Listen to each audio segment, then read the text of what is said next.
Erwan, 40 ans, en quête d'indépendance, a troqué la chemise pour le tablier. Bonjour. Qu'est-ce qui vous ferait plaisir en salé? Comme ça, je sais déjà. Une goulven? Allez, c'est parti. Sonia et Eric, eux, ont quitté la vie citadine et la sécurité de l'emploi pour se lancer un nouveau défi, gérer un camping. Tu me tiens juste au bout pour que je prenne ma cote. Hop là, 174. Eux aussi ont tout quitté pour se rapprocher de la nature. Avoir une vie en cohérence avec leurs valeurs qu'ils partagent désormais avec leurs 2 enfants, nés en même temps que leur projet agricole. Ah ben là, on a du boulot avec les framboisiers aussi. Hein. Quête de sens, crise économique, besoin d'indépendance. Plus de 7 Français sur 10 affirment aujourd'hui vouloir repartir à zéro.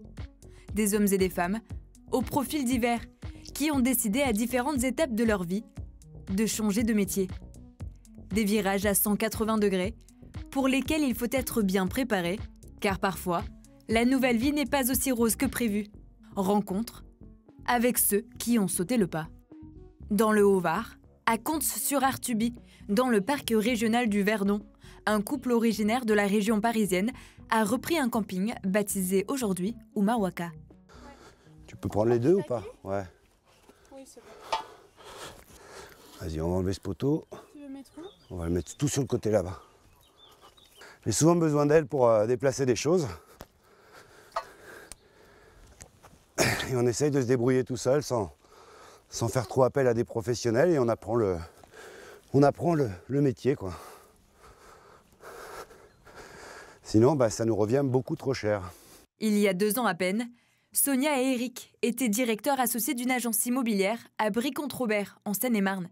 Autant dire que rien ne laissait réellement présager la future activité du couple, un changement total de vie, doublé d'une formidable motivation. Ça a été la grande découverte. C'est bon, le bois, j'ai toujours aimé travailler un peu le bois, mais avec la vie qu'on avait avant, on n'avait pas trop le temps de bricoler. L'électricité, ça va, je maîtrise un peu. J'ai découvert la plomberie, tous ces métiers un peu où il faut tout faire soi-même pour réussir à faire des choses sympas à moindre coût. Des choses sympas à moindre coût, comme l'aménagement de cette roulotte que le couple a achetée d'occasion. En tout cas, Sonia et Eric ne ménagent pas leurs efforts. Avec les moyens du bord, il va falloir séduire les clients. Je me tiens juste au bout pour que je prenne ma cote. Hop là, 174. C'est vrai que c'est l'esprit un peu glamping, donc, qui a un peu tendance en ce moment. Donc là, je lui aménage un petit plancher. Ensuite, on va lui donner un petit coup de jeunesse en la repeignant. Et puis, on va amener l'électricité dedans pour avoir un petit peu de confort. Hein.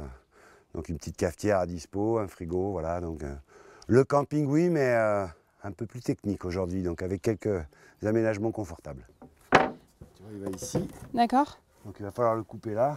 Du confort, en plein milieu de la nature.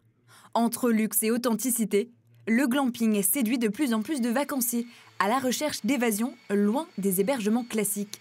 Et ça, ils l'ont bien compris. L'objectif pour le couple aujourd'hui, se faire connaître, développer les infrastructures et capter les touristes de passage. Surtout en basse saison, quand ils viennent dans le Verdon, ça peut être pour 3 à 4 jours. Donc ils cherchent un hébergement un peu atypique pour une courte durée. Donc 2 nuits, 3 nuits, 4 nuits. Je pense qu'aujourd'hui, le camping des années 60-70 s'oublie un peu. Les gens veulent faire du camping, mais pas sans confort. Donc en fait, aujourd'hui, on est plus sur une mixité sur notre camping. On a des emplacements nus pour les vrais campeurs avec la tente, la caravane ou le camping-car. On a du mobil-home parce qu'il y a quand même une demande, mais les hébergements atypiques, les logements insolites, c'était vraiment ce qu'on voulait mettre en place parce que c'est ce qui fonctionne aussi beaucoup aujourd'hui. En plus de ces hébergements insolites, le camping 3 étoiles offre des emplacements d'environ 80 à 100 mètres carrés pour tentes, caravanes et camping, ainsi que des mobil-homes tout équipés. Le tout complété par une piscine ou encore un snack, des infrastructures qu'ils visent à développer et moderniser. Là, on voit l'aire de jeu, la piscine, donc celle-ci, on l'a mis temporairement parce qu'on attend des autorisations, on est dans une zone protégée, il y a la réglementation du parc, des bâtiments de France avec la chapelle qui est là-haut. Mais à la finale, on va mettre une vraie piscine enterrée ici. On est dans le Var, donc une zone sensible aux incendies. Donc il a fallu installer des robinets incendie armés, donc c'est un coût supplémentaire. Il y a aussi les normes de ce qu'on appelle les OLD, les obligations légales de débroussaillage. Donc c'est un vrai travail à temps plein hors saison pour entretenir le parc. avec des arbres protégés, non protégés, mais il faut tailler pour éviter les risques incendies. On ne s'attend pas à ce qu'il y ait autant de règles, ça a été la grande découverte. Il y a aussi des antinomies avec certaines institutions, on a le droit de faire ceci, mais pas de faire cela par rapport à une autre, donc c'est un petit peu confus. Stress, pollution, rythme effréné, les citadins tournent le dos à la ville. Et alors que le monde agricole est en pleine crise, les Français sont de plus en plus nombreux à choisir de changer de vie pour apprendre à vivre de la terre. Ça c'est pour l'apéro, ça c'est pour faire le saladier de carottes râpées. C'est le choix qu'ont fait Muriel et Hervé.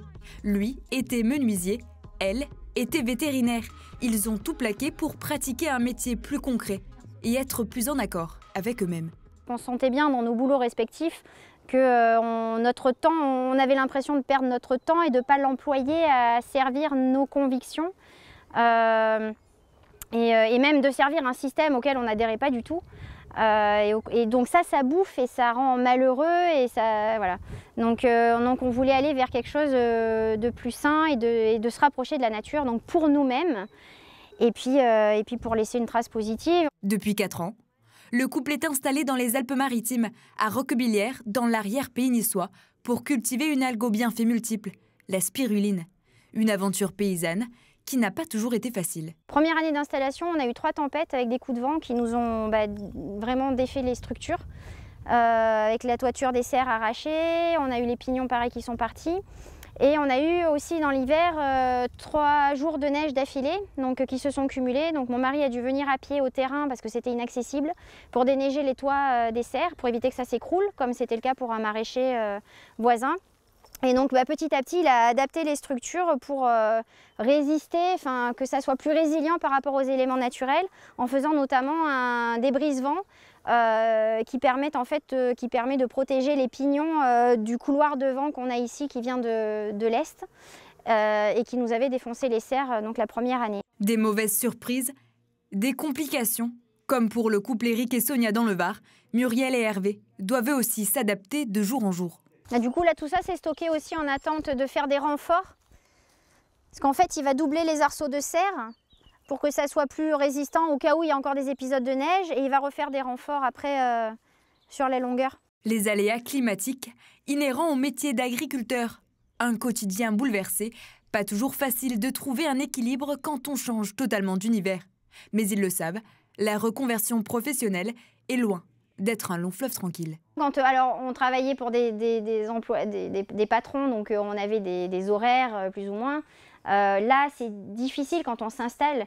En période d'installation, combien de fois on s'est dit on va se mettre des horaires, mais il y a toujours des imprévus qui arrivent, une tempête, une structure qui casse, une visite, il y a toujours quelque chose qui fait que notre emploi du temps est bousculé et se charge constamment. Donc c'est difficile, en tout cas en période d'installation, de trouver un équilibre. On n'y est pas encore arrivé. Loin du confort urbain, ils ne comptent plus leurs heures. Entre la création et l'entretien des serres, la production, la vente, la culture de la spiruline n'est pas de tout repos. Si la spiruline est exposée par exemple en hiver au soleil direct, alors que l'eau est à moins de 15 degrés, on peut perdre le bassin en quelques minutes. C'est un phénomène de photolyse. De même, si normalement en été, il y a vraiment besoin d'avoir une agitation pour permettre l'oxygénation de la spiruline. Donc on a des roues à hub, on a des pompes. Si on a une panne d'électricité ou le moteur de la roue à hub qui casse, il faut être présent pour être réactif rapidement, agiter à la main. Ça nous est arrivé. Tous ces aléas nous sont arrivés, c'est vraiment du vécu. Il faut être là et agiter à la main jusqu'à ce qu'on puisse réparer le truc, quoi. Sinon on perd les bassins, c'est rapide, c'est très réactif la spiruline. Oui. La reconversion professionnelle a le vent en poupe dans l'Hexagone, avec une volonté, travailler de leurs mains. Parmi les personnes qui se reconvertissent, beaucoup choisissent les métiers de bouche. C'est le cas pour Erwan, 40 ans. Regardez, en fait, vous avez toutes les origines ici, là, des ingrédients. Ça vous permet de savoir exactement tout ce que j'utilise. Il a opéré un virage à 180 degrés dans sa vie professionnelle. Après avoir exercé pendant 12 ans le métier de journaliste et webmaster à Riviera Radio, Erwan a claqué la porte des conférences de rédaction pour se lancer dans la confection de galettes bretonnes. L'aubergine revient, ça va être le caviar d'aubergine qui va revenir. Vous voyez ? Donc on fait, là, il y a les courgettes de Nice qui arrivent, on va faire les courgettes, tout simplement. Sa vie est aujourd'hui composée de farine sarrasine, de légumes et de cidre breton, des produits qu'il choisit de préférence locaux et de saison. Donc là en ce moment on est sur par exemple la végétarienne, on va travailler la courge, on va travailler le poireau, on va travailler le potimarron, on va travailler pas mal donc tous les légumes de saison pour essayer de les mettre en avant. C'était très important de se maintenir en fait sur ce cap-là qui était donc la tendance bio, la tendance saison, et on est resté en fait dessus. C'est ce qui fait vraiment une grande différence, je pense, par rapport à je dis pas d'autres food trucks, mais d'autres qui vont vraiment utiliser tous les produits n'importe quand, n'importe comment. Il y a des passions qui naissent et d'autres qui grandissent, nourries par des souvenirs d'enfance. C'est le cas pour Erwan, qui s'est lancé dans la confection de galettes bretonnes fin 2019, un rêve de gosse.